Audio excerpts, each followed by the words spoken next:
బగలాముఖి మూలమంత్ర హోమం కరిష్యే. ఎడం చేత్తో ద్రవ్యం తీసుకోండి, కొంచెం కొంచెంగా 10 సార్లు వేయండి. స్వాహ అన్నప్పుడే వేయండి. 11వ నిమ్మకాయ మిగిలిన ద్రవ్యం మొత్తం ఏవైతే ఉందో కొబ్బరికాయ కాకుండా మిగిలిన ద్రవ్యం నిమ్మకాయ వరకు తీసుకొని 11వ మాత్రమే దిగదుర్చుకోండి. 10 సార్లు. బగలాముఖే దేవ్యై నమః స్వాహ. ఓం హ్రీం బగలాముఖే దేవ్యై నమః స్వాహ. ఓం హ్రీం బగలాముఖే దేవ్యై నమః స్వాహ. ఓం హ్రీం బగలాముఖే దేవ్యై నమః స్వాహ. ఓం హ్రీం బగలాముఖే దేవ్యై నమః స్వాహ. ఓం హ్రీం బగలాముఖే దేవ్యై నమః స్వాహ. ఓం హ్రీం బగలాముఖే దేవ్యై నమః స్వాహ. ఓం హ్రీం బగలాముఖే దేవ్యై నమః స్వాహ. ఓం హ్రీం బగలాముఖే దేవ్యై నమః స్వాహ.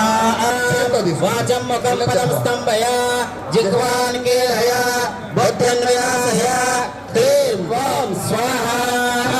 బగలాముఖే దేవ్యాయ ఇదన్నమమ. ఆ పళ్ళాలు అక్కడ పెట్టేయండి.